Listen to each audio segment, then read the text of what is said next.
rugged the first 6 months of last year. New management as of July 1st, when Jeff came in as interim and you came on about a week later. And not that we weren't doing things before that. I was working on things from the very beginning with establishing those relationships with both counties, right? Douglas County, Carroll County, and everything.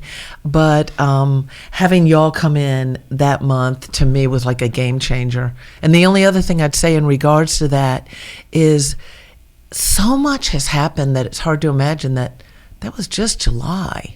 And we're still in December. I know it's almost January, but we've just now started to, really maybe get our feet under ourselves and get ready for a new year. So, yeah. And so Diana was appointed interim city manager. It was November, 1st of November? Yeah, November 1. So, it's really. a 6-month kind of probation period. But you, because of legislation that Jay Collins did, changing the charter, it'll ultimately be your decision, right, on who the next city manager is. Correct. And what will you be looking for? What does Diana have to mess up not to get this job? It'd be really good if she doesn't go shooting out windows of vehicles and other things in stores that we heard on the news today. That would be really helpful. That would probably be a no-go. Now, I'll count that. I'll put that. No, I feel blessed, and I just feel so comforted, even when we started in July, and now with Diana in there and her experience, and I'm sure it was like drinking through a fire hose, coming in just so much to learn. Came in as deputy city manager. Yeah, it's definitely happening. Yeah, to Villa Rica and all that we needed to do, and we've got a lot of infrastructure things. We've got our challenges, but to be honest, gosh, we've got so many good citizens that love our city and community, and they're willing to help. We got great volunteers too. And I've heard nothing but good things about Diana, about just handling things well and just being chill was one of the phrases too, handling all this. So congratulations. We look forward to hearing good stuff out of 2025 from you. Now this goes back to December 12th, and this is what I wrote. Villa Rica City Council this week unanimously voted to pick up where they left off and directed city staff to negotiate property easements and acquisitions along Cleghorn, Darden, McCauley, North Carroll, and Gordon Street. What is that? What can you guys tell us about that? 2 weeks ago, can you tell us anything about that process? Really, the biggest update on that is that all the work behind the scenes in terms of surveying and appraisals is just about completed. We've got almost all the packages put together, and in the next week or so, we will be sitting down with the consultants facilitating that process and working through property owners each one at a time, and hope to present either at January or February or a combination of both, some purchase and sale agreements that are agreed upon by all parties. Now, that connector, it was initially in one position, but I think this time, after you guys did some studies for a 6-month period or whatever, it's actually been moved a little bit to the, west? Slightly. No, I'm sorry. Yes. Yeah, maybe South. Yeah, okay, Slightly south. Yes. So it is moved a little bit. Are less properties affected by that potentially? Less homes. Less homes. Yes, okay. Sir. And I was told, there have been some really outspoken people in that in that area about, maybe just not being communicated with properly and things like that. But I've also been told that there's probably just as many, if not more, property owners that are excited about this potentially, and they're just not getting their voices out. Perhaps they're uncomfortable being the spokespeople, for supporting this. Is that accurate? Have you seen that? I would say that's an accurate statement from what I've heard. Definitely, vocally, we've heard a lot of negative. We've done our best to support a forum where everyone's voice can be heard, but essentially it is up to every individual to express either their opinion, whether it be negative or positive. In terms of the actual property owners impacted by the route, directly impacted by the route, I've not heard anyone directly come to me and say, I would not be willing to negotiate a sale with you. Time right now is 8:35. Again, my guests from the city of Villa Rica. We've got Mayor Leslie McPherson and interim city manager Diana DeSanto. Questions and comments, feel free to post those on the News Talk 1330 WLBB Facebook page, and I'll look at those during the break. Hey, Colin, yes, if I could just add on to that, we have a couple properties that are actually for sale and eager to sell. Yes, there's people that are positive, but the other thing is there's some people, they aren't loud, but they have legitimate concerns. And I found that if you take the time to talk to them personally and address those concerns, because they'll see something on the news or they'll hear something, and they just have legitimate questions and concerns. And I think that was and the often you initial can allay concern. those if you take the time. Sure, Yeah. and I think that was the initial concern. That was they just didn't feel like they were being treated fairly and communicated with. So this also, I believe, was in December. And I wrote this: 2.5 years after a 90-year-old structure off of West Bankhead Highway in Villa Rica was demolished, the city's mayor and city council were discussing potential usage for that site. It's the former Butterball's Auto Garage, and it was demolished in 2022. What's the latest on those discussions? I know you guys did talk a little bit at the meeting. What can you tell us about that? You might know the update. My thing is just to make sure it happens. But what happens? That property does not sit there looking like it does now. It had the old building now. It's just there with some weeds and dirt. Does it have the billboard anymore? Pardon? The billboard was taken down, no, right? billboard's gone. It's pivotable. Pivotable? Yeah, There that's you right. go. No, Oh, you're yeah. right. Yeah, you got it. Right there in our downtown. You cannot miss it if you drive through downtown. At the very least, I thought, okay, let's just sod it. Let's just sod it and put some tables. Great But we space. actually do have a plan. And council, over the years, has expressed a desire to do something, has allocated money toward it. You might know the latest update, because I know we're still working with Falcon Design on, who are the engineers, on doing something there that's more temporary. I don't want to say temporary, but not brick and mortar, where you can do something a little bit newfangled, so that until you're ready maybe to do something brick and mortar, you can have a structure there that serves a purpose, like a coffee shop and some green space, put up a little fencing, some tables, and have something that's useful for the community that we don't have downtown. Shipping containers, we're talking about that. I was going to ask you about those, too. There are some plans. Yeah. That's one. We had a couple. We've had a few. That was the latest one. But I haven't seen what Falcon Design's doing, the latest. You have anything on that? Just to add to that, GDOT did approve our right turn in and out, the ingress and egress, because that property does have some challenges, kind of being that corner lot right there.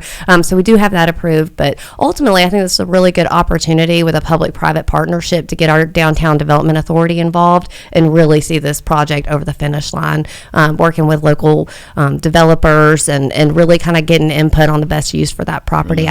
There are renderings for a coffee shop. I think at one point in time there was potential for a welcome center there, but definitely an opportunity there for a public-private partnership with our Downtown Development Authority. Okay. You mentioned the shipping containers, which goes. Is there an ordinance in Villa Rica? We approved one. Gosh, has it been within the last 12 months? I was thinking 2023, I believe. Okay. So where can those go? I mean, I can't imagine they're going to look great everywhere, but maybe in certain places they look artsy and creative. And there's a plan over where the Robbie's Tire Shop was. That's torn down now. It's at the Chief Street Railroad Crossing. Okay. And that was the initial kind of thing that came forward for where we allowed them.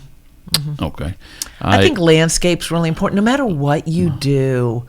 I mean, you can have a beautiful house, but if your landscape is crappy looking, everything else, so what you do around it with greenery can make all the difference in what you put in there.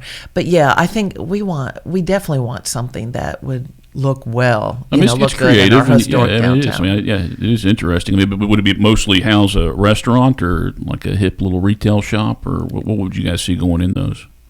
Well, in the one, it's not really ours that's doing it. I mean, that's private, business people. Sure.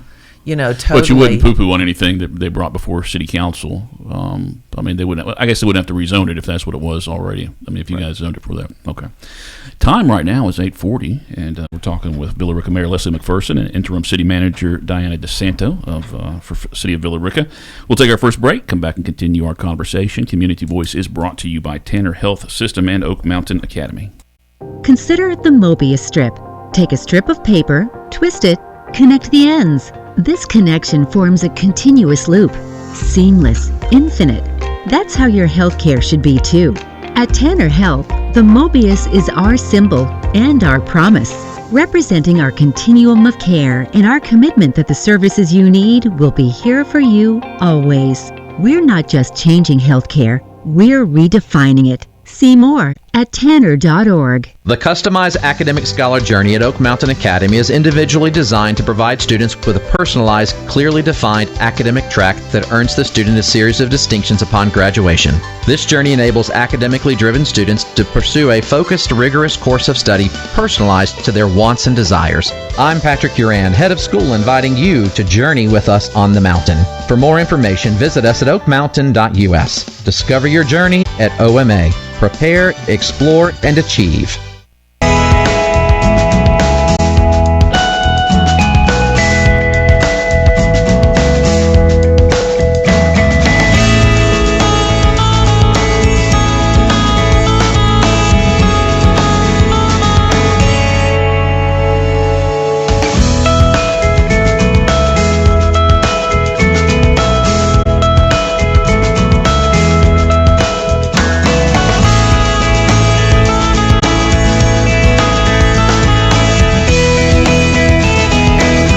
Welcome back to the WLBB Community Voice on News Talk 1330 FM 106.3. My name is Colin Worthington. My guest this morning from the city of Villa Rica, Interim City Manager Diana DeSanto and Villa Rica Mayor Leslie McPherson have joined us. Again, I'll give you one last call. If you've got any questions or comments, to put those on the News Talk 1330 WLBB Facebook page, and I'll look at those during the next break and share those during the final segment.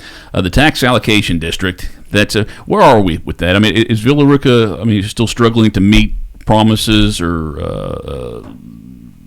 things that they have to do with that, or is that all just working out the way you wanted it to work out at this point? I'll go first if you don't mind. No, that's definitely you. I will say we'll have more information on that in the spring for sure. A lot of it depends on, where every item's at once it's assessed come January 1 to the tax assessor's office. I will say we were probably a little behind target on some of the developments coming on board in terms of making sure that tax basis, that post-development tax basis gets where we need it to get to help pay that bond debt. And to pay that bond, is that, if you guys don't meet that at a certain time, the city has to pay that out of the general fund? That's correct. Okay, now maybe 1 or 2 years. But you're still it could happen for 1 or 2 years, but you're still optimistic. It's possible. I'm very optimistic, especially with some of the projections we're seeing on the inline side in terms of the townhomes and single-family homes that are going to be coming forward in the spring. Single-family homes. Let's talk about multifamily homes. There's a moratorium on those in the city of Villa Rica, and had a 6-month moratorium, and now we're in another 6-month. I guess explain the rationale in that, and what that means to the city and what you guys hope to accomplish after the next 6 months, or if there's another 6-month moratorium after that. Well, I think it became obvious from speaking to citizenry, hundreds of doors, and just what was out there on social media and just all your personal contact that you get on a local level that you don't get when you're in Congress and that sort of thing. You get a lot of personal contact with people, and all of us felt that, we started looking at everything that was popping up, everything that came back online that had crashed during 2008, and just saying, whoa, let's put the brakes on a little bit. So, I think it was June. I believe it was June that I was able to pull some data that was already I had in a file and present that to the council, put it up on the screen, people to see the developments that were already approved, what was coming online. So it had stars all on a map, and it had the numbers all in what will come in with this development, how many people with this one. And council was agreeable, which was wonderful, to putting that moratorium on, and we just renewed it for another 6 months. Now that won't alter things that are already pre-approved. How many residences do you think that is? Oh gosh, Is it in thousands? Yes. Yeah. Wow. Between all development, all residential coming on right now, you're looking at thousands. Yeah. How long? What's the timeline for those? We are actually working with the developers now to get updated timelines from each. As she mentioned, the STAR map, we keep a running list, both residential, Carroll, and Douglas County side, and we do it for a number of reasons. We're looking at transportation, we're looking at water, we're looking at sewer, we're looking at all things capacity, and trying to understand how that's going to impact us 1, 2, and 3 years down the line. Yeah, that'd be helpful to know. Mm-hmm. Yeah, and the fact is, depending on the economy, I realize some of those things will just fall off, they'll disappear. I can remember things that were planned for, and then 3-4 years later going, whatever happened to such and such? It didn't materialize. Maybe they lost their investors, or, between COVID and other things that happened that slowed things down. So that's why I think you really have to watch zoning. And I've told people, as much as possible, when we do those comprehensive plans, that is the time to be there at those input sessions, because that's when we plan land use for the future. Citizens really need to be involved in those and participate and be heard. I mean, the school system's happy about the fact. I mean, the moratorium too. I mean, I've seen quotes and comments just on papers they put out. I mean, they're happy that there has been no growth for that, and they don't expect it for the next 6 months. I mean, because that they need to add on to that as well. Yeah, and for a period of time, we've been communicating with one another a lot more, especially since the TAD, right? Yeah, right. And partnering and listening, what the county desires, because we all live out here together, right? And so we need to all work together. There's a moratorium on vape shops as well. Now, the city of Carrollton, they worked out an ordinance. They did a moratorium, and then they worked out an ordinance which basically says, David Brooks, city manager, his quote is, it basically means you can't build a vape shop within Carrollton city limits. Is that, we see something similar like that for Villa Rica once this moratorium is over? That's not where we are, but we are looking at it. We're discussing it. And that's why, since we weren't quite ready on where we wanted to be exactly, we went ahead and extended it, because it involves tobacco shops, this and that. And what are you going to do then when it's a convenience store that sells some of those products compared to just vape shops? Ours can be, 500 feet from one another. You could have 3 in the same shopping center. I mean, it's ridiculous. And so I think we just got to, hash it out and work through it. Now, I'm a little bit more protective of our downtown area. So when we're talking about tattoo parlors, which I don't have a problem with most private businesses, but when you're looking at your historic downtown, a little bit more protective. And I think the council as a whole is, as to what we do in our historical area. Same reason you don't do big box stores down there. That's what makes your city unique. I like going to the big stores. That's great. We all do that. But when you want to maintain that historic nature of a little city, that's what makes you different. When people drive through, if you have, and I don't want to say, we have a Walmart, we have the Home Depots, but that's not what makes you unique. You can go anywhere and go to those. But your mom and pop shops, your little antique stores and things like that. So I think we're a little bit more protective of that area. Sticking downtown, have there been any recent discussions with Norfolk Southern or anybody about building a kind of crossover for the train tracks, or any other remedy for that? Unless you've had any, no. And, the fact is, we do have a rendering of one of those. Years ago, there was talk about the tunnel under, but how much footage do you need? Well, even for a crossover, I can't imagine how much room you're going to need for that. Where does it come? And then you have people like me that go, what's it take 10 minutes for me to get up there, get across? I'm just going to walk across, but that's me. It is not safe right now. People want us to be pedestrian friendly. A field trip was taken. I wasn't on this particular one. It was down to Hapeville, and it basically showed, and we have renderings of this. I think we might, I don't know if we have a video, but we definitely have some ideas on how to do an at-grade crossing, where, you kind of, because of the drop-off. We're talking for pedestrians then, for you guys talking. Okay, I was thinking like, because Temple, I think Norfolk Southern and GDOT actually reached out to them, and we're trying to help them write a grant so they could, do a crossover for traffic. I mean, you're talking about traffic. Yeah, is that not a bigger They issue? had that really steep one that I remember from years ago, and would have the same problem that we did at Chiefs, but we have a number of crossings down there. Yeah. It's very rare that we would ever be in their situation where their entire downtown would be blocked for hours. You couldn't get over the schools. So it's bad when it blocks Cleghorn, sometime Connors, but they don't disable us downtown in the same way. We really haven't talked about, now and then there's been talk. They would love for us to close anything, but when they stop blocking some of our roads, then I think we might be open to closing a crossing. But you kind of want those alternatives if you have two places closed off. Sure. Time right now is 8:51. We'll take our final break and come back and continue our conversation with Mayor of Villa Rica and Interim City Manager.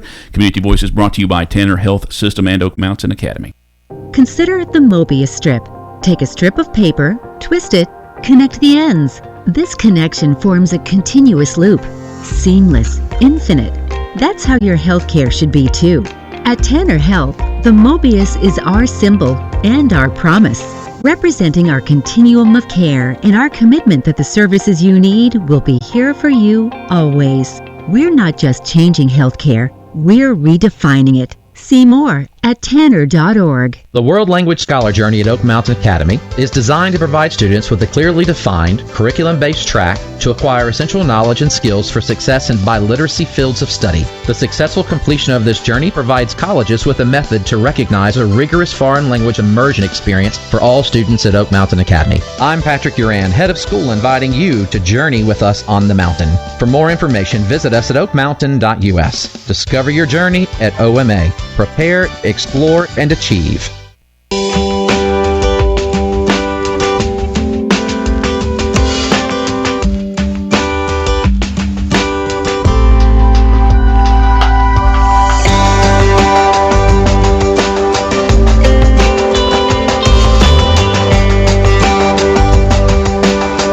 8:52. Welcome back to the WLBB Community Voice, our final segment with our guests this morning from the city of Villa Rica. We've got Mayor Leslie McPherson and Interim City Manager Diana DeSanto. Again, thank you guys for coming out this morning. There's been talk about a bypass in Villa Rica for about 30 years. But we felt like there's been progress over the last 3 or 4 years. What do you guys have a latest on that? Completion 2025. We're very excited. We were able to add on a water line extension to the project to enhance future growth, certainly future growth there. So we're really excited about what all it's going to do for our commuters, for our downtown and safety of our roadways as well. Getting the trucks out of downtown.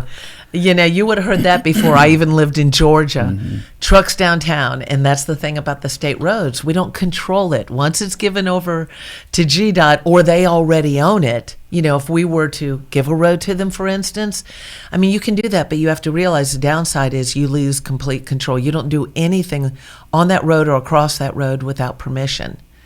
But anyway, it's coming through. I see it all the time. My mom's at Ashbrook Assisted Living, so I drive across that section. I have family up 61, up Dallas Highway, so I'm seeing where the new roundabout is coming in. That's really going to move things along, and it'll take the pressure off that small roundabout that's right there at Punkintown Road. Will Villa Rica have a say as far as the zoning on that bypass? Well, I mean, do you want to see gas stations up there? I mean, we're going to residential alongside of it. Any idea about that?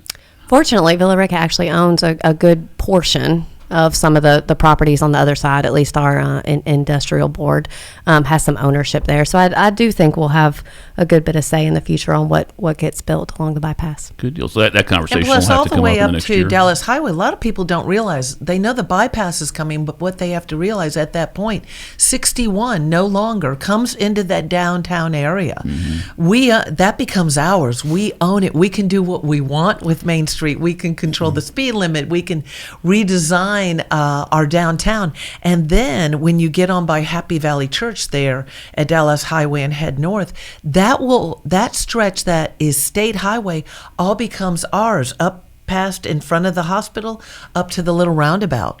Got about 4 minutes. I want to give you guys at least 2.5 minutes to say good positive stuff about the future of Villa Rica, but I did want to ask about this.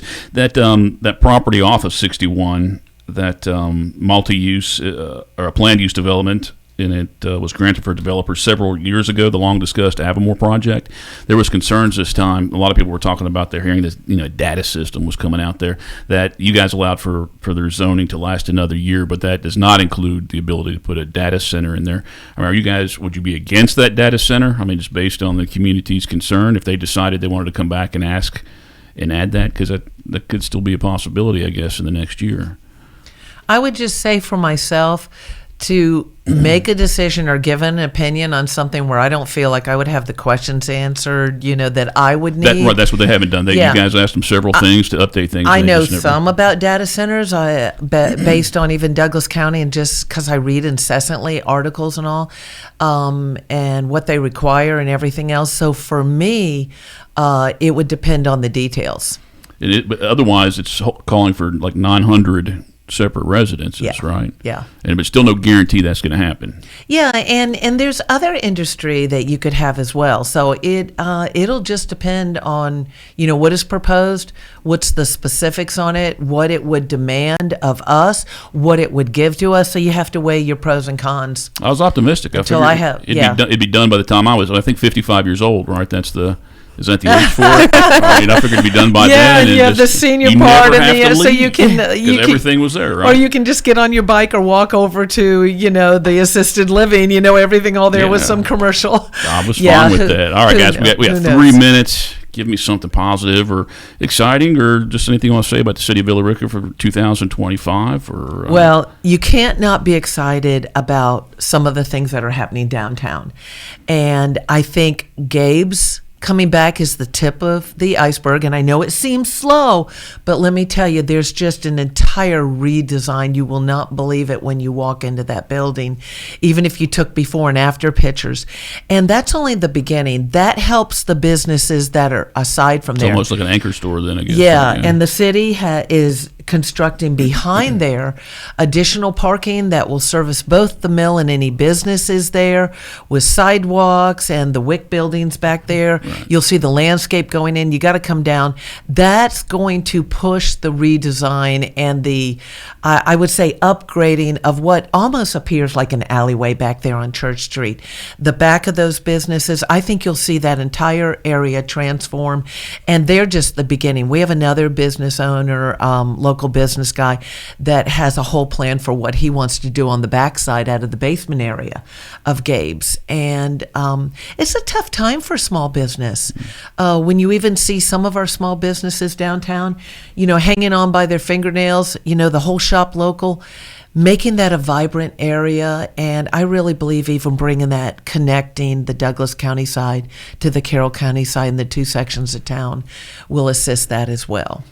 Ladies, thank you. Diana DeSanto, hope you can remain chill for the next 4 months. Thank you. And I'm honestly, apparently doing a good job. I mean, that's all I've seen. I was going to say, I don't know about chill because she works like a dog. So there's a way to do that. She does it without looking angry and stressed out, apparently. So, ladies, thank you. And happy Christmas and happy New Year. And thank you for watching and listening this morning to The Community Voice. I think on Monday, Steve Graddick has booked Michelle Morgan. He's always jumping ahead and stealing my guests. Yeah, you know that. But yeah, that'll be the program on Monday, hosted by Steve Graddick. Community Voice is always brought to you by Tanner Health System and Oak Mountain Academy.